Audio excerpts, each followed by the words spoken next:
예수께서 이르시되 돌을 옮겨 놓으라 하시니 그 죽은 자의 누이 마르다가 이르되 주여 죽은 지가 나흘이 되었음에 벌써 냄새가 나나이다.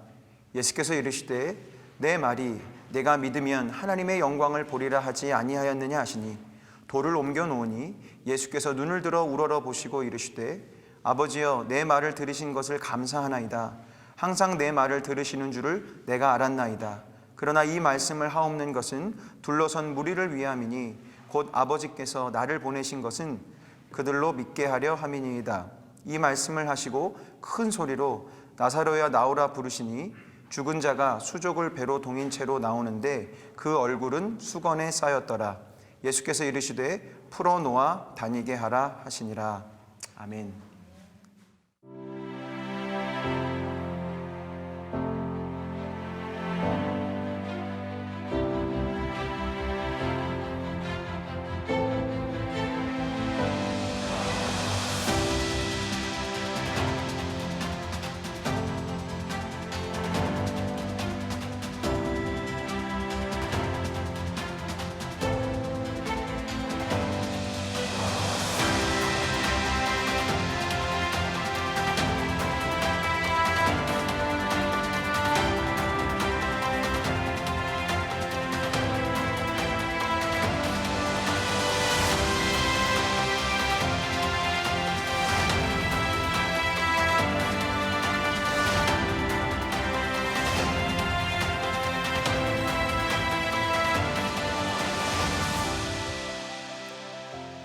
제가 아주 짧은 기간 독일에 갔다 왔습니다. 종교개혁지에 이렇게 목사님들 가서 저는 어제 저녁에 이제 들어왔는데 진짜 깜짝 놀랐어요. 독일에서부터 이 체코까지 오는 중에 모든 가이드들이 우리 교회 예배를 영상으로 드리고 있어요. 깜짝 놀랐어요, 진짜. 그래서 여러분들이 하는 이 인사가 그냥 하는 인사가 아니라 오늘 예배를 드리는 누군가에게 참 소망과 기쁨을 주는 인사라고 생각해요.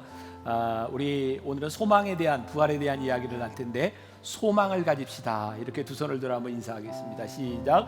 소망을 가집시다. 네, 감사합니다. 오늘 벌써 11번째 예수님의 기적에 대한 말씀을 나누고 있습니다. 한번 지금까지 지나왔던 흔적을 우리들이 한번 보고 가면 좋을 것 같습니다.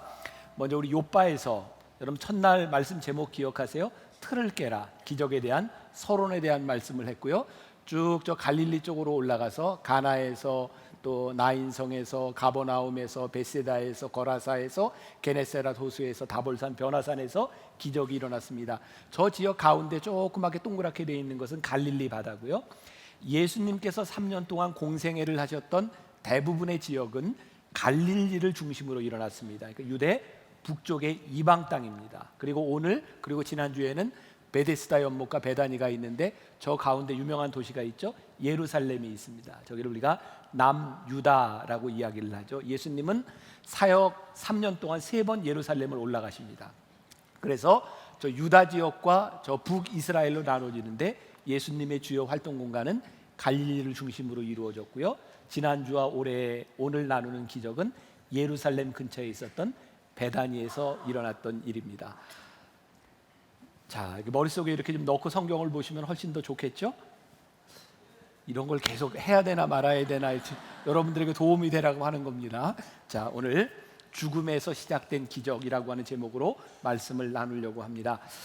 기적에 대한 말씀을 나누면서 계속해서 깨닫게 되는 것은 기적은 우리의 기본적인 상식의 틀을 깬 또 주님의 방법으로 일어났던 일들이구나. 지난 주간에 제가 이제 독일에 있는데 종교개혁 500주년이거든요. 올해가 말틴 루터가 임종을 했던 임종 그 하우스 그 기념관이 있었어요. 그 유럽은 화장실 가는 게 굉장히 불편합니다. 늘 돈을 내야 되고. 그래서 그런 장소가 있으면 사람들이 무조건 화장실부터 갑니다. 저희 일행들이 도착했을 때 여자분들이 화장실에 들어갔는데 가자마자 몇 분들이 화장실 문이 잠겼다고 이렇게 이제 불평을 했고요. 가이드하는 분이 그 직원에게 문이 잠겼노라고 그렇게 이야기를 했어요. 그리고 가이드가 와서 굉장히 불편한 표정을 지었습니다. 왜냐하면 사람들이 왜 그러냐는 거예요. 우리 일행들이. 왜냐하면 우리들 늘 화장실 문을 이렇게 열잖아요. 근데 사람들이 계속 잠겨서 안 열린다는 거예요. 밀어보지라는 거예요. 직원이 가서 왜 안 미냐고, 밀으면 열리는데. 그러면서 그분이 이런 얘기를 하는 거예요. 당겨서 안 열리면 밀어도 보세요. 그러면서 그때 우리가 했던 이야기가 우리는 자기에게 익숙해진 것이 아니면 아니라고 생각할 때가 참 많다는 거죠. 기적의 이야기는 전부 그랬던 것 같아요. 우리의 익숙함이 아니라 하나님의 방법, 주님의 방법으로 일어났던 일들. 오늘 죽음에 대한 문제, 이것을 우리들이 한번 다루어 보려고 하는데, 아마 인류가 존재하는 한 한 번도 멈춰본 적이 없는 보편적인 질문이 있다면 바로 죽음에 대한 문제일 거예요. 왜 우리들이 죽음에 대한 문제를 계속해서 물으면서 또 묻는가? 그것은 우리들이 해결할 수 없는 문제이기 때문이죠. 오늘 일부 예배 때는 우리 수험생들이 함께 예배를 드렸습니다. 7시에 작전 타임이라고 하는 순서를 가지고 식사를 하고 예배를 드리는데, 어젯밤에 제가 고민을 한 거예요. 수험생들이 예배 드리는 걸 모르고 말씀을 준비했거든요.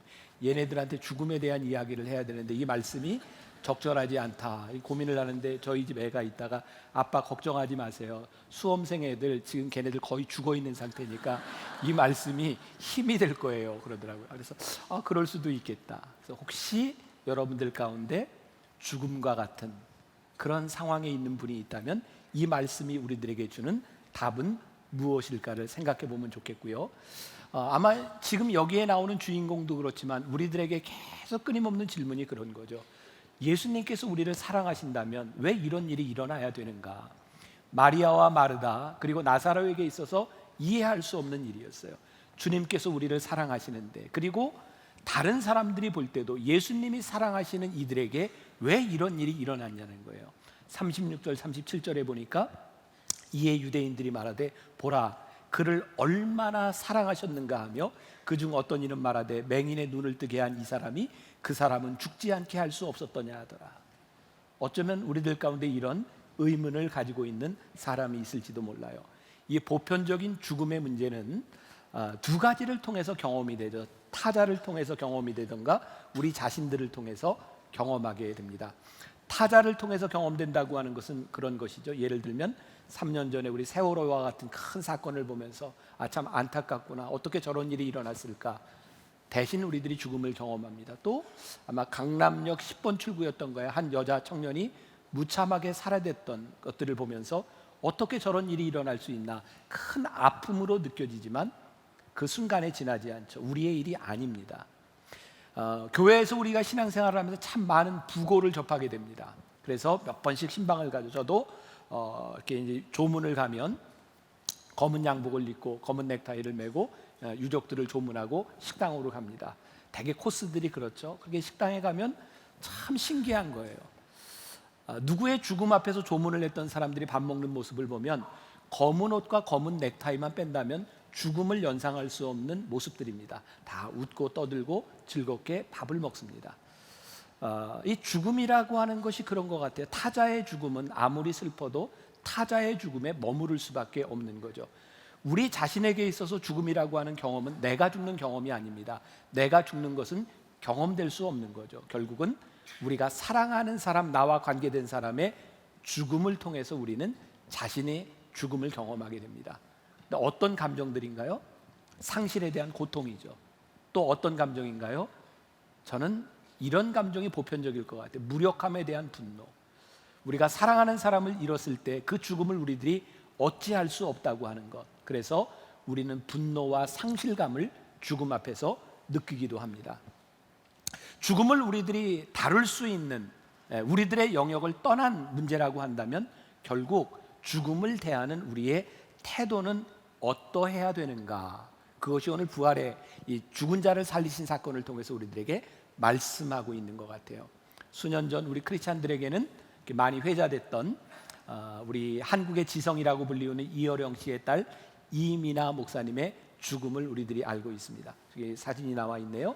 이민아 목사는 예수를 믿지 않던 아버지가 너무 안타까웠고, 그는 자신의 병과 아들의 병을 통해서 그 아버지가 예수님께로 돌아오게 됩니다. 그런데 아버지는 예수님께 돌아왔는데 그 아버지가 딸의 죽음을 경험하게 된 거죠. 그 아버지의 아픔을 이렇게 인터뷰한 내용이 2012년 크리스찬 투데이에 실린 적이 있습니다. 이어령 씨는 이런 말을 했어요. 죽음은 현실의 부재입니다. 현실의 부재, 지금 존재하지 않는다는 거죠. 그리고 옛말에 부모님이 돌아가시면 청산에 묻고 자식이 죽으면 가슴에 묻는다고 했는데 그것이 무슨 말인지 알 수 있을 것 같습니다. 크리스찬들을 통해서 SNS를 통해서 많은 위로를 받았지만 여전히 나에게 딸의 죽음은 슬픔입니다. 제가 어제 비행기를 타고 오면서 영화를 하나 봤는데 핵소고지라고 하는 전쟁 영화였어요. 이 영화에는 양심적 병역 기피를 한, 그래서 총을 들지 않는 한 청년이 군대에 들어가고요, 많은 어려움들을 겪으면서 위생병으로 총을 들지 않고 많은 사람들을 살려낸 아주 감동적인 스토리가 있어요. 그 영화에 보면 그런 대사가 나와요. 평시에는 자식이 부모를 장사 지내지만 전쟁이 되면 부모가 자식을 장사 지냅니다. 굉장히 그런 아픔이 묻어나 있는 그런 대사이기도 했습니다. 죽음은 슬퍼요. 오늘 성경에도 보면 예수님께서 마리아와 마르다뿐만 아니라 이 나사로를 바라보시고 누이뿐만 아니라 예수님도 눈물을 흘리셨다라고 되어 있어요. 참 신기하죠? 예수님께서 곧 살리실 나사로가 죽었다는 이야기를 듣고 예수님이 눈물을 흘리셨어요. 부활을 믿는 우리들에게 죽음은 슬픈 겁니다. 그것은 이별이고 만날 수 없는 것이기 때문이죠. 이어령 씨는 그 표현을 이렇게 했어요. 나에게 남아있는 슬픔, 가장 큰 슬픔은 뭐냐면 핸드폰에 새겨져 있는 딸의 이름이라는 거예요. 단축키로 딸의 이름을 만들었고 그 핸드폰 번호를 지우지 않았기 때문에 단축키를 누르면 딸의 번호가 뜨는데 더 이상 대화할 수 없다는 거예요. 이전에는 단축키를 누르면 아빠 아파요 이런 대화를 했는데 더 이상 대화할 수 없는 것, 그것이 슬픔이다, 이렇게 말을 하고 있죠. 오늘 마리아와 마르다가 가졌던 가장 큰 아픔에 대한 문제는 예수님에 대한 부재였던 것 같아요. 예수님이 안 계신 것 때문에 슬펐어요. 계속해서 나오는 말씀이죠. 21절과 22절 우리가 본문에서 읽지는 않았는데, 마르다가 예수께 여짜오되 주께서 여기 계셨더라면 내 오라비가 죽지 아니하였겠나이다. 그러나 나는 이제라도 주께서 무엇이든지 주님 하나님께 구하시는 것을 하나님이 주실 줄을 아나이다. 자, 이게 마리아와 마르다만의 문제인가요? 우리들도 신앙생활에서 그런 고백을 하지 않아요? 하나님이 정말 살아계시다면, 하나님이 우리 가운데 함께 하셨다면 어떻게 나에게 이런 일이 일어날 수 있겠습니까? 그래서 우리들이 하나님이 계시지 않은 것 때문에 일어난 것처럼 느끼는 일들이 있는 거죠. 또 이 나사로의 이야기를 들으며 많은 교인들이 그런 기도를 했던 것 같아요. 나사로를 살리셨던 하나님, 내 남편 살려주세요. 내 아내 살려주세요. 우리 부모님 살려주세요. 오늘 말씀의 포인트는 거기에 있지 않습니다. 오늘 중요한 이야기, 먼저 결론부터 이야기하자면, 많은 그리스도인들이 이 나사로의 이야기를 들으며 나사로를 살린 것처럼 지금 이 죽음을 살려주세요라고 기도한다면 말씀의 포인트에서 벗어나 있다. 우리 주님은 나사로를 살리신 것을 통해서 나도 나사로처럼 살려주세요라고 하는 기도를 하라는 것이 아니라 나사로를 살려주신 예수님이 어떤 분이신지를 알아라 라고 말씀하고 있습니다. 오늘 우리의 기도의 포인트와 말씀의 포인트를 우리들이 바로 알아야 되는 거죠. 마리아가 마르다가 이야기합니다. 이제라도 주께서 무엇이든지 할 수 있다고 저는 믿습니다. 여기에서 무엇이든지 할 수 있다고 하는 것은 무엇일까요? 병든 우리 오라비를 살려주실 수 있다고 믿습니다. 예수님은 나사로의 죽음을 통하여 하나님의 영광이 나타나기를 원한다라고 말씀하시는데, 마르다는 주께서 원하시면 무엇이든지 할 수 있는데 그것이 뭐냐면 자기가 원하는 일인 거예요. 여러분들 보세요. 우리는 늘 이 기적 앞에서, 하나님 앞에서 우리는 기도하면서 하나님의 영광을 위해서라고 말을 하지만 우리는 끊임없이 우리들이 원하는 것을 이야기합니다. 죽음, 우리들이 컨트롤할 수 없습니다. 우리들이 어찌할 수 없는 거예요. 그런데 죽음 앞에서 우리는 늘 우리가 원하는 것만을 이야기합니다.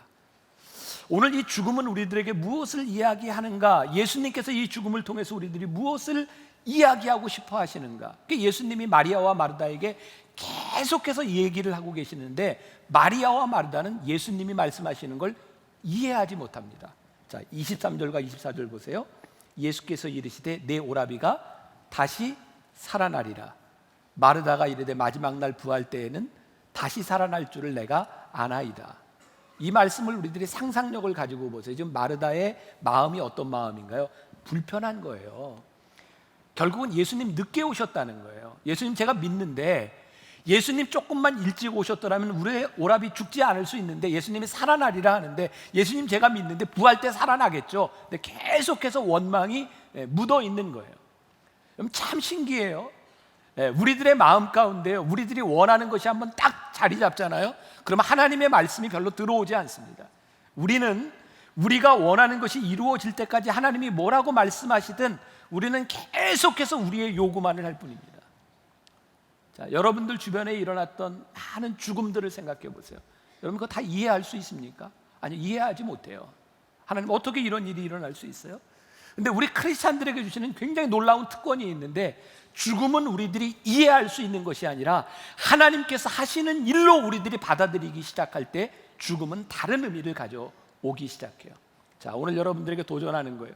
여러분들이 이해할 수 없었던 수많은 일들 가운데서 하나님이 우리들에게 수용하도록 받아들이시도록 하는 것이 무엇인가? 그래서 오늘 갈등이죠.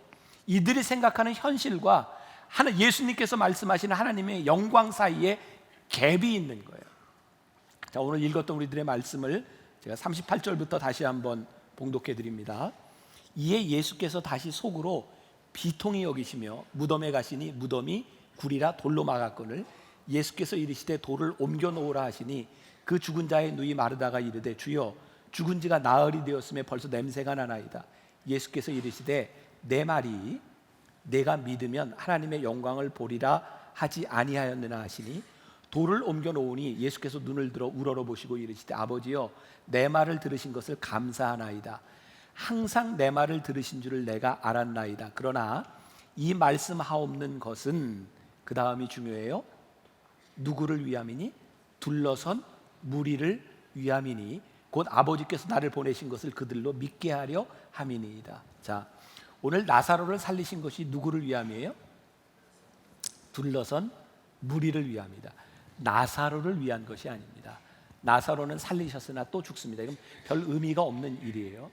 오늘 예수님께서 나사로를 살리신 일은 죽은 나사로를 살리신 것을 바라보며 둘러선 무리들이 예수님이 누구이신지를 믿도록 하기 위해서 나사로를 살리셨다. 예수님께서 돌을 옮겨 놓으라라고 말씀하시고 나사로를 살리신 것은 절망 가운데 있는 사람에게 소망의 문을 열어주신 거예요. 단순히 나사로가 살아난 것에 대한 문제가 아니라 절망 가운데 빠져있던 사람들에게 예수님이 누구이신지를 보여주시는 거예요. 내가 믿으면 영광을 보리라. 그리고 예수님께서 감사의 기도를 하셨는데, 이 기도는, 이 기적의 목적은 이것을 보는 사람들을 위하여 예수님께서 기적을 행하시고 있다는 거예요. 인간들이 절망을 느낄 때 예수님은 그 절망 가운데서 하나님의 영광을 보게 하셨고, 지금 인간들이 바라는 것이 나사로의 치유의 기적이었다면 예수님께서 보여주시려고 하는 것은 부활의 기적을 사람들에게 보여주시기 위함이었어요. 근데 사람들은 왜 이 예수님의 말씀을 이해하지 못할까요?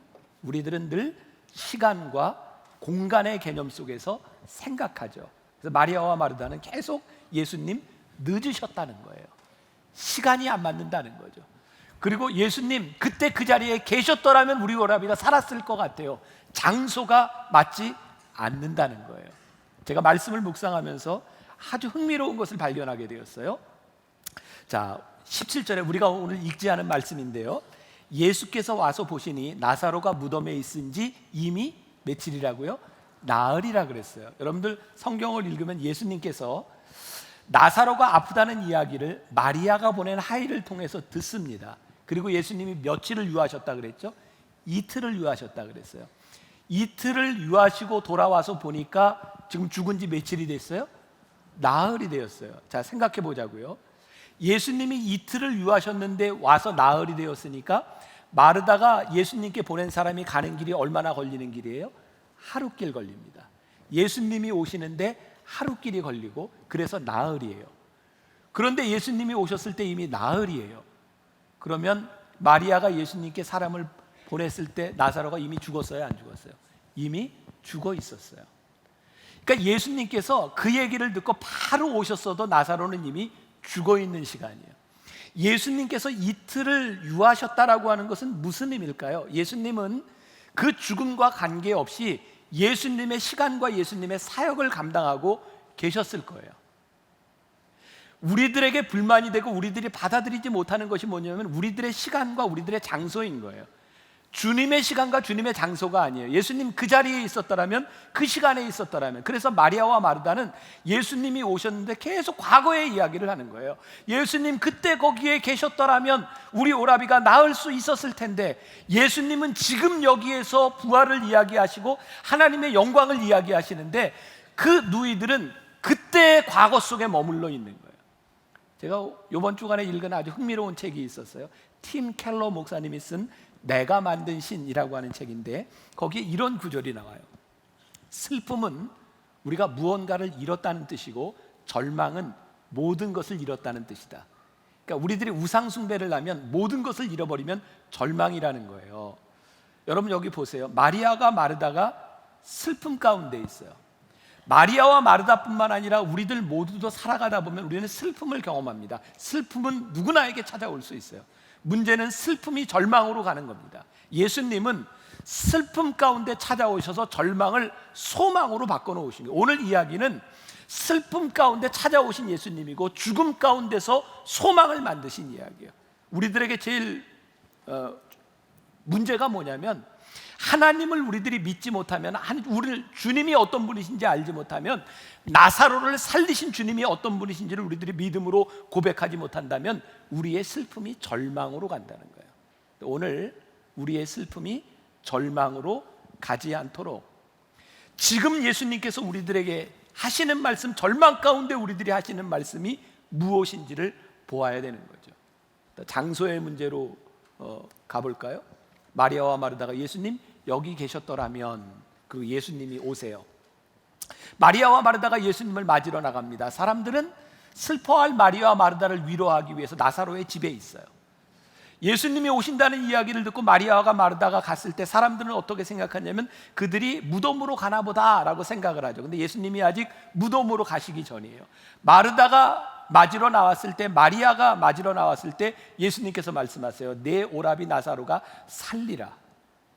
사람들은 그가 아팠던 곳에서, 무덤에서 무언가 일어나리라고 생각하는데 예수님은 그 장소가 아니라 그곳으로 가는 도중에 예수님은 이미 선포하고 계세요. 저는 굉장히 흥미롭게 이 부분을 묵상했어요. 주님은 시간과 공간을 초월하시는 분인데 우리는 늘 우리의 시간과 우리의 장소 속에서 생각하고 우리들이 절망을 느끼는구나. 나사로의 죽음 속에 함몰되어 있는 사람들은요, 계속해서 죽음에 집중합니다. 그런데 여러분 꼭 가서 요한복음 11장 말씀을 쭉 묵상해 보세요. 예수님께서 하시는 말씀은 과거의 언어가 아니라 현재의 언어고요, 부정적인 언어가 아니라 소망의 언어를 이야기합니다. 그런데 사람들은, 죽음에 집중한 사람들은 계속 과거에 머물러 있고 계속해서 부정적인 이야기를 하는 거예요. 예수님은 생명을 얘기하시고요, 부활을 얘기하시고요, 그가 살겠다고 얘기하시고요, 살아서 죽지 아니하라고 말씀하시는데 사람들은 과거 가운데 머물러 있는 거예요. 그래서 오늘 말씀을 통해 또 깨닫게 되는 게 뭐냐면, 죽음 앞에서 마리아가 마르다가 보였던 태도 중에 안다고 하는 것과 믿는다고 하는 것은 전적으로 다른 부분이구나라고 하는 것을 깨닫게 돼요. 예수님께서 내 오라비가 살리라 말씀하시니까 마리아가 네 알아요. 계속해서 예수님께서 말씀하시는데 마리아와 마르다는 압니다라고 얘기합니다. 예수님은 계속해서 내가 믿느냐고 물어보세요. 오늘 우리들에게 찾아온 죽음에 대한 문제가 타자를 통해서든 우리를 통해서 다가오는 이 죽음의 문제 가운데서 우리들이 아는 것에 대한 문제가 아니라 주님은 우리들에게 네가 믿느냐고 물어보시는 거예요. 이 믿음으로 우리들이 보지 않고 믿음으로 받아들이지 않으면 이 소망, 부활이 우리들에게 아무 관계가 없는 거죠. 죽음 앞에서 하나님의 영광을 보는 두 가지 방법이 있다. 하나는 죽음과 친해지는 거고요, 또 다른 하나는 죽음을 이기는 거예요. 죽음과 친해진다고 하는 것은 우리가 죽음을 통해서 하나님과의 친밀한 교제 가운데 들어가는 것을 믿느냐, 우리가 죽음을 이긴다고 하는 것은 죽음의 사망 권세를 물리치신 주님과 함께 최후의 승리를 믿느냐, 이것이 우리들에게 중요해요. 계속해서 마르다는 안다고 이야기했지만 그는 믿지 않았던 것 같아요. 39절과 40절 다시 한번 봉독합니다. 예수께서 이르시되 돌을 옮겨 놓으라 하시니 그 죽은 자의 누이 마르다가 이르되 주여 죽은 지가 나흘이 되었음에 벌써 냄새가 나나이다. 예수께서 이르시되 내 말이 내가 믿으면 하나님의 영광을 보리라 하지 아니하였느냐 하시니, 말씀을 준비하면서 저에게 다가왔던 어려움이었어요. 뭐냐면 내가 믿는 것은 뭐지? 우리가 그렇게 많이 듣고 배웠고 성경도 읽었는데 기적이 일어나지 않는 것, 그것은 우리의 믿음이 부족하기 때문인가? 내가 믿느냐라고 말씀하시는데 우리가 믿지 않는 것인가? 근데 성경을 보세요. 예수님이 모든 환자를 고치시지 않았고 모든 죽은 자를 살리시지 않았어요. 왠지 아세요? 인간은 아픈 존재고 죽는 존재입니다. 인간이 죽는 것이 당연하고 아픈 것이 당연합니다. 그러면 예수님은 왜 고치시고 누군가는 왜 살려주셨을까요? 그 살리심을 통해서 그 살리시는 분이 누구신지를 너희들이 알라는 거죠. 중요한 것은요, 우리들이 예수님이 누군가를 고치기로 결심하시고 누군가를 살리시기로 결심한 것들은 우리의 소원이 아니라 주님이 하시는 주님의 의지였다는 거예요. 우리는 늘 나의 소원을 믿는 것이 아니라 주께서 행하시는 일을 믿어야 된다는 거예요. 근데 우리들이 우리의 소원을 믿기 시작할 때 하나님의 부재를 경험해요. 근데 하나님은 하시는 일을 통하여 우리들이 하나님이 누구이신지를 보기를 원하세요. 하나님께서 이 일을 통하여 영광을 받으시기를 원하시고 우리들에게 소망을 주기를 원하신다고 하는 것이 무슨 말일까? 제가 이제 설명을 합니다. 지금까지는 좀 추상적이었을지 몰라요. 제가 몇 년 전에, 여러분들 혹시 우리나라의 복음주의 사인방이라고 하는 목사님을 아시죠? 누구누구 이야기하죠. 돌아가신 하영조 목사님, 또 오카는 목사님, 두 분은 살아계시죠. 이동원 목사님, 그리고 홍정길 목사님, 네 분을 가리켜서 복음주의 사인방이라고 이야기해요. 아마 80년대, 90년대 한국교회에 가장 큰 영향력을 미쳤던 분이라고 생각해요. 하영조 목사님이 돌아가신 일주기 때, 이미 오카는 목사님은 돌아가셨고요, 제가 그 일주기를 기념해서 이동원 목사님, 홍정길 목사님과 함께 이렇게 좌담회를 한 적이 있어요. 제가 사회를 보고 방송에서 이렇게 좌담회를 했습니다. 제가 잊혀지지 않는 이야기인데, 그 이동원 목사님, 홍정길 목사님이 돌아가신 분들을 이렇게 추억하며 이런 이야기를 했어요. 그 오카는 목사님, 하영조 목사님, 그 두 분은 살아있을 때 굉장히 이렇게 시리어스하고 굉장히 일중심적인 사람이었노라고. 4시 어디 해외를 가거나 이렇게 보면 아침에 나올 때 두 사람은 늘 눈이 시뻘겋게 충혈돼서 나온다는 거예요. 보니까 밤새도록 고민하고 무슨 일을 그렇게 한다는 거예요. 그래서 두 분이 그렇게 생각했대요. 저 둘은 저렇게 살다 일찍 죽지, 근데 일찍 돌아가셨다는 거예요. 여러분, 이게 나쁜 의미로 이야기하는 거예요. 그 두 분은 아주 치열하게 사셨어요. 건강을 돌보기보다는 나에게 주어진 시간이 아깝다고 생각해서 열심히 사셨어요. 귀하죠. 그렇다고 이동원 목사님이나 홍정길 목사님 같은 분이 그냥 그렇게 허투게 사신 분이 아니요. 하나님께서 주신 삶을 그 두 분들은 이렇게 즐기며, 즐긴다고 하는 것은 이렇게 논다 이런 의미가 아니에요. 주어진 생명을 가지고 잘 관리하며 지금까지도 사역을 하고 있어요. 죽음 앞에서 치열하게 살다 죽어간 분도 귀하고 하나님이 주신 생명을 가지고 열심히 살아가는 분도 저는 다 귀하다고 생각해요. 저에게 또 하나 잊혀지지 않는 게 있어요. 오카는 목사님 돌아가시고 아마 장례식 끝나고 그 어간이었던 것 같아요. 여러분 조용기 목사님 아시잖아요. 그분이 그 식사 자리에서 이런 얘기를 했어요. 오카는 목사님이 세상을 일찍 떠난 게 너무너무 가슴 아프고 안타깝다고. 그러면서 그 옥 목사에게 내가 그렇게 그 폐암으로 고생할 때 하나님께 기도하라고, 낫게 해달라고 기도하라고 했는데 그 사람 한 번도 하나님께 기도하지 않았다고. 오카는 목사님은요, 폐암으로 돌아가실 때 하나님 낫게 해달라고 기도한 분이 아니라 그 병을 내가 안고 영광스럽게 죽을 수 있도록 기도한 분이라고. 그래서 조용기 목사님이 안타까웠던 건 내가 파킨슨씨 병으로 힘들 때 나는 하나님께 기도하고 하나님이 나를 고쳐주시는 걸 경험했는데 그 사람은 그 병을 안고 그렇게 죽었노라고, 그것이 아깝다고 이야기하시는 거예요. 저에게 어떤 생각이 드는지 아세요? 그렇게 하나님 앞에 고쳐달라고 기도하지 않고 그 병을 안고 끝까지 영광스럽게 살다 죽은 분의 신앙도 위대하고, 우리들의 질병 앞에서 하나님 고쳐달라고 기도하는 것도 참으로 위대하고, 그런데 우리들의 문제는 무엇인가? 죽음을 이길 만한 믿음도 우리들에게 없고 죽음을 초월하는 믿음도 우리들에게 없다는 거예요. 그래서 우리는 죽음 앞에서 늘 패배자고 불안하고 우리들에게 그 믿음이 없기 때문에 우리들이 안다고는 아는데 그 아는 것이 우리를 붙잡아주는 것이 아니라 믿음이 우리를 흔들리지 않게 붙잡아주는데 우리들은 아는 지식 가운데 늘 흔들리며 살아가는 거예요. 25절과 26절 예수께서 이르시되 나는 부활이요 생명이니 나를 믿는 자는 죽어도 살겠고 무릇 살아서 나를 믿는 자는 영원히 죽지 아니하리니 이것을 내가 믿느냐. 죽음 앞에서 예수님께서 물으시는 거예요. 내가 아는 것이 아니라 내가 이것을 믿느냐. 그리고 오늘 말씀의 하이라이트라고 생각하는데 43절과 44절 우리 같이 한번 읽어보죠. 같이 한 목소리 시작.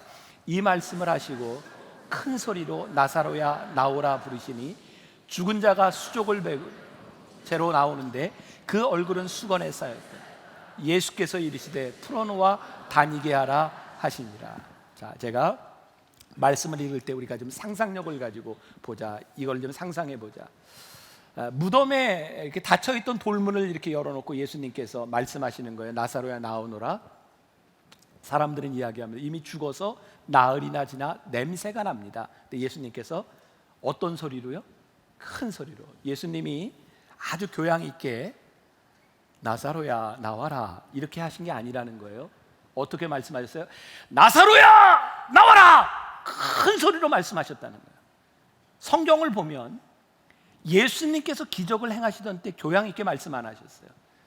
풍랑이 이는 바다를 향해 예수님이 큰 소리로 꾸짖습니다. 바다야 잔잔하라 꾸짖으셨어요. 귀신을 쫓아낼 때 예수님께서 교양 있게 귀신아 나가라 이런 게 아닙니다. 더러운 귀신아 물러갈지어다 예수님께서 큰 소리로 말씀하셨다는 거예요. 저에게 오늘 와진 확신이 이거예요. 하나님, 우리 성도들 가운데 죽음의 위협과 귀신에 둘러싸인 두려움과 공포에 쌓여 있는 자가 있다면 신앙이 교양이 아니라 지식이 아니라 우리가 믿음으로 예수님처럼 큰 소리로 선포하게 하여 주옵소서. 죽음의 권세는 물러갈지어다. 악한 세력은 물러갈지어다. 어두움은 물러갈지어다. 큰 소리로 예수님께서 말씀하실 때, 그리고 저 죽어나온 나사로를 풀어 놓아 다니게 하라, 자유하게 하라. 하나님께서 우리들에게 주시는 말씀이 바로 그런 선포 선언이 아니겠는가. 그래서 오늘 저희가 깨닫게 되는 거예요. 신앙생활은, 하나님을 믿는 사람은 안 죽으려고 바둥바둥거리는 사람이 아니라 어떻게 하면 잘 죽을 수 있을까? 어떻게 하면 영광스러운 죽음을 맞이하고 영광스럽게 살 수 있을까? 하나님 앞에 믿음으로 고민하는 사람이 아닙니까? 헬리나 우엔이 쓴 두려움에서 사랑으로라고 하는 책에 보면 죽음을 부정하는 것에서 죽음과 친구가 되는 것이 필요하다 이런 이야기를 하는데, 한 비유로 이런 이야기를 합니다. 제가 읽어드릴게요. 어머니 모태 안에 있는 남녀 쌍둥이가 대화를 나누고 있습니다. 여자아이가 남자아이에게 나는 출생 후에 삶이 있다고 믿어. 그러자 남자아이가 극렬하게 반대합니다. 아니 이게 전부야. 여기가 아늑하고 좋아. 우리 밥줄인 탯줄에 매달려 있기만 하면 되잖아. 여자아이가 물러서지 않습니다. 이 어두운 곳 이상에 뭔가 있어야만 해. 뭔가 다른 것, 움직일 자유가 있는 밝은 곳이 있어야만 해. 하지만 여자아이는 남자아이를 설득시킬 수 없었습니다. 얼마간의 침묵이 흐른 후 여자아이가 머뭇거리며 말을 합니다. 할 말이 더 있어. 넌 이것도 믿지 않겠지만 난 엄마가 있다고 믿어. 남자아이는 불같이 화를 내며 소리쳤습니다. 엄마라니 그게 무슨 소리야. 난 엄마를 본 적이 없어. 너도 그렇잖아. 누가 내 머릿속에 그런 생각을 넣은 거지. 아까도 말했듯이 우리한테는 이곳이 전부야. 넌 왜 항상 그 이상을 원하니? 여기가 그다지 나쁜 데는 아니잖아. 필요한 거 다 있잖아. 그러니까 이걸로 만족하자. 한참을 지나 여자아이가 남자아이에게 다시 말을 합니다. 가끔씩 이 안이 꽉 조여오는 거 느껴지지 않아? 꽤 거북하기도 하고 어떤 때는 고통스럽기까지 하잖아. 남자아이가 대답합니다. 그래, 그게 뭐 어쨌다는 거야. 여자아이가 말합니다. 난 이 조여오는 것이 우리를 준비시키기 위해서라고 생각해. 여기보다 훨씬 아름다운 곳, 우리 엄마의 얼굴을 볼 수 있는 곳으로 갈 수 있도록 말이야. 넌 가슴이 설레지도 않니? 이야기를 읽으며 그런 생각을 했어요. 마치 우리가 어머니의 태 속에서 나오면 모든 것이 끝난다고 나가는 것이 두려움으로 느낀다면 죽음 앞에서 우리의 이생은 참 두려울 것 같아요. 하지만 이곳을 벗어나면 우리가 경험해 보지 않은 놀라운 세상과 우리가 보지 못했던 하나님의 얼굴을 영광스럽게 볼 수 있으리라고. 이 태 속에 조여오는 고통, 이 세상에 우리들이 당하는 고통이 끝이 아니라 이 고통을 벗어나 이곳을 나가면 우리를 맞아주실 하나님이 계시다고 하는 것을 믿는다고 하면 우리들이 이 세상의 고통 가운데서 영광을 바라보며 살 수 있지 않겠는가? 준비되지 않은 죽음은 절망이지만 준비된 죽음은 영광과 소망이 아니겠는가? 애써 우리들에게 다가오는 죽음을 생각하지 않고 살아가려고, 죽음을 회피하려고 하는 것이 아니라 죽음을 하나님 앞에서 경험하며 살아가는 것이, 독일의 신비주의자 야코프 베메가 이런 말을 했어요. 잘 들으셔야 돼요. 죽기 전에 미리 죽지 않은 자는 죽을 때 망한다. 죽기 전에 미리 죽지 않은 자는 죽을 때 망한다. 죽음을 준비하고 죽음을 살아가는 거죠. 왜 우리는 죽음 앞에서 그렇게 아쉽고 두렵고 후회가 많을까요? 아마 그런 것 같아요. 우리들에게 죄책감도 있고 내가 해결하지 못한 문제들, 이거 어떡하지? 우리가 끝이라고 생각하니까 후회와 용서하지 못한 것들, 두려움들이 우리들에게 오는 거예요. 근데 우리 주님께서 우리들에게 끊임없이 하시는 말씀에, 사랑하는 아들아, 사랑하는 딸아, 두려워하지 마. 너 안전해. 내가 너를 내 집으로 데려가는 거야. 나는 내게 속하였고 너는 나에게 속하였잖아. 내 앞에 많은 성도들도 이렇게 살았어. 그리고 그들이 그렇게 갔어. 그리고 하나님과의 교통이 이루어지는 거예요. 죽음 앞에서 우리들이 두려움이 아니라 충만한 하나님의 임재를 우리들이 경험하는 거예요. 죽음을 이기신 주님, 나사로를 살리신 주님을 바라보며 나사로가 살았다, 여기에 초점이 있는 것이 아니라 나사로를 살리신 주님께서 내가 살아서 믿으면 내가 영생을 보리라, 네가 부활을 하리라, 영원히 살리라 말씀하셨던 그 주님을 바라보며 우리들이 그 믿음을 가지고 가는 거예요. 하나님께 사랑받는 자로 확신하며 살아갈 때, 하나님 나라를 바라볼 때 우리들은 쉽게 유혹에 넘어가지 않을 거예요. 근데 우리가 만일 이 생뿐이라면 여기서 끝난다고 생각하면 수많은 유혹 가운데 넘어지지 않겠어요? 이게 끝인데 여기서 뭔가를 해결해야 되잖아요. 하나님의 나라를 믿으며 영생을 믿는 우리들은 그렇게 쉽게 유혹에 넘어가지 않는 거예요. 마태복음 18장 3절에 보면 우리가 잘 아는 얘기 있어요. 너희가 어린아이와 같지 않으면 결단코 하늘나라에 들어가지 못한다. 이게 무슨 말일까? 이게 정말 어린아이와 같다는 말이 무슨 말일까? 저에겐 이렇게 해석이 되었어요. 이것은 절대 의존이다. 너희들이 어린아이처럼 하나님을 의존하지 못한다면 너희들 하늘나라에 들어가지 못한다. 이게 무슨 말일까요? 의존한다고 하면 하나님 안에 평안함이 있습니다. 주님 안에 우리들이 평안함이 있습니다. 여러분, 죽음은요, 남겨진 자들에게 복돼야 돼요. 여러분들이 이 세상을 떠났을 때 남겨진 여러분들의 형제와 자매와 자식들에게 여러분들의 죽음이 복돼야 돼요. 그리고 여러분들의 죽음이 하나님 앞에 영광스러워야 돼요. 그래서 죽음 앞에 두려움, 바득바득 그 두려움 가운데 떠는 것이 아니라 죽음을 이기든지 죽음과 친해지든지 하나님의 임재가 우리 가운데 있어야 돼요. 그러니까 여러분, 오해하지 말고 들으세요. 저도 나이 들 거예요. 너무 그렇게 살려고 바둥바둥하지 마세요. 그러니까 저는 진짜 제가 여러분들에게 부탁드리고 싶은 게, 우리가 죽을 때가 되면 잘 죽었으면 좋겠어요. 그래서 이렇게 지금 생명 연장하고 억지로 이렇게 생명을 연장하는 일 하지 말자 이거예요. 왜? 하나님 앞에 영광스럽게, 하나님 여기까지 우리를 쓰셨으면 이제는 하나님 우리를 받으셔서 영광스러운 하나님의 나라에서 영광스러운 하나님의 얼굴을 바라보며 설레는 마음으로 우리들이 죽음 앞에 갈 수 있도록, 우리들이 그렇게 죽음을 준비하며 죽음을 이기신 주님을 우리들이 붙잡자는 거예요. 세상 사람들이 우리들에게 너 하나님이 사랑하신다는데 이 모양 이 꼴이 뭐냐, 너 왜 죽었냐, 왜 이 모양이라고 이야기할 때 우리가 믿는 하나님은 어떤 분이신지를 말할 수 있으면 좋겠다. 한 가지 이야기를 하고 예배를 마칩니다. 우리 결단 찬양을 하나 부르게 될 텐데요, 1892년에 우리나라에 들어왔던 선교사가 있습니다. 우리말로 이렇게 바꿨어요. 민로아 선교사라고. 1892년 이분은 처음에 충청북도의 1호 선교사입니다. 이분은 자녀가 없었고요, 한국에 들어온 지 6년 만에 첫 아들이 태어납니다. 8개월 뒤 이 아들이 하늘나라로 떠나갔어요. 아픔이 아물어 갈 말 할 쯤에 3년 뒤 둘째 아이가 생겼습니다. 10살을 뱃속에 품고 있던 이 아이는 낳자마자 하루 만에 세상을 떠납니다.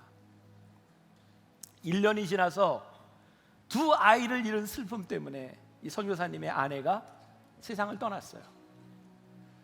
이 일을 지켜봤던 조선 사람들이요, 이 선교사님에게 이렇게 묻습니다.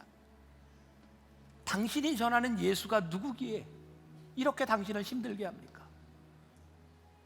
당신이 전하는 예수가 누구이기에 이렇게 당신을 힘들게 합니까? 어쩌면 세상의 많은 사람들이 우리들에게 이렇게 물을지 몰라요. 당신이 믿는 예수가 누구이기에 이렇게 비참한 죽음을 경험하게 합니까? 당신이 믿는 예수가 누구이기에 여러분을 그렇게 힘들게 합니까? 어쩌면 우리가 앞으로 이런 질문을 받게 될지 몰라요. 당신이 믿는 예수가 누구이기에, 당신이 믿는 예수가 누구이기에. 우리가 믿는 예수님은요, 죽은 나사로를 살리신 분이에요. 나사로는 또 죽습니다.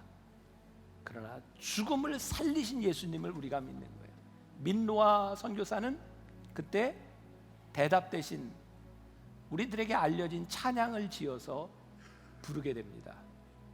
이런 찬양이에요.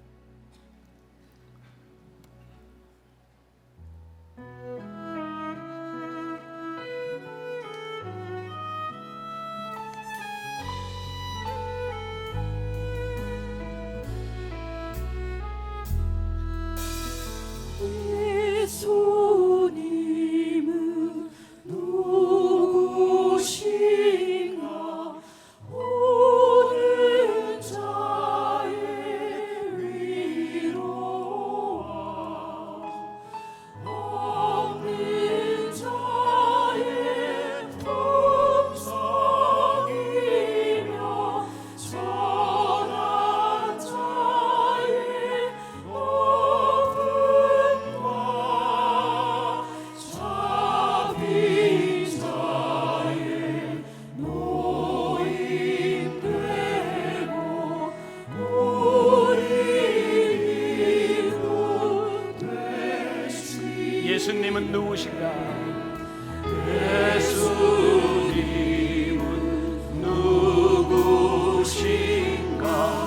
약한 자의 강함과 능먼 자의 빛이시며 병든 자의 고침과 죽은 자의 부활되고 우리 생명 되시. 예수님은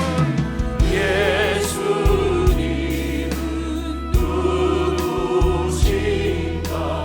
주한 자의 정함과 죽을 자의 생명이며 죄인들의 중보와 멸망자의 구원되고 우리 평화 되시. 예수님은 누구신가? 예수님은 누구신가? 오는 자의 위로와 없는 자의 품성이며 전한 자의 높임과 잡힌 자의 노임되고 우리 기쁨. 우리 1절 한 번 더 부릅시다. 예수님은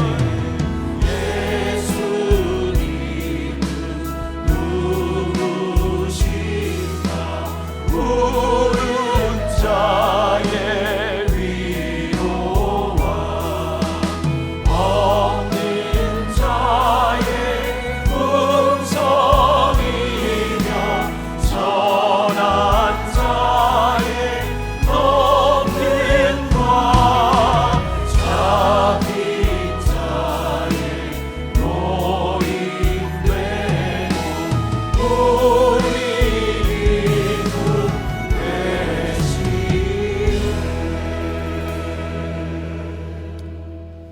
예수님은 누구신가? 예수님은 누구신가? 예수님은 누구신가? 예수님은 누구신가? 어쩌면 세상 사람들이 우리들의 죽음 앞에서 우리의 고통 가운데서 그렇게 물을지 모릅니다. 예수님은 누구신가? 우리가 믿는 것이 있습니다. 예수님은 죽은 자의 소망이요 죽은 자의 부활이 되심을 우리가 믿습니다. 우리의 지식이 아니라 우리의 믿음으로 고백합니다. 이 세상이 끝나는 것이 아니라 우리를 영광스러운 나라에서 맞아주실 주님을 우리들이 기대하며 설레는 마음으로 그렇게 살아가기에 우리가 죽음을 맞이할 수 있습니다. 오늘 나사로를 살리신 예수님, 나사로가 살아난 것이 기적이 아니라 나사로를 살리신 주님을 믿는 것이 기적입니다. 우리들에게 영광입니다. 우리들에게 소망입니다. 오늘 그 주님을 붙들고 나아가게 하여 주옵시고, 우리들이 생각하는 시간과 우리들이 생각하는 장소가 아니라 우리를 하나님에게로 이끄시는 하나님의 손길을 고백할 수 있는 사람들, 그 믿음 있는 사람들이 되게 하여 주옵소서. 오늘도 하나님 앞에 드려진 귀한 예물, 우리의 믿음의 고백들이 하늘나라를 위하여 아름답게 쓰여지게 하여 주옵시고, 하나님, 우리 만나의 성도들 이 땅 위에 살아가는 동안 하나님 앞에 거침없이 힘차게 믿음으로 살아갈 수 있도록, 부족하지 않도록 하나님 채워주옵시고, 아무리 부족해도 유혹에 넘어가거나 범죄하지 않도록 우리를 붙잡아 주셔서 승리하는 인생이 되게 하여 주옵소서. 지금은 우리 주 예수 그리스도의 은혜와 하나님 아버지의 무한하신 사랑과 성령의 인도하심이 나사로를 살리신 주님을 믿는 믿음으로 이 세상을 향해 담대하게 나가는 당신의 사랑하는 모든 백성들 위해 지금부터 영원까지 함께 하시기를 간절히 축원하옵나이다. 아멘.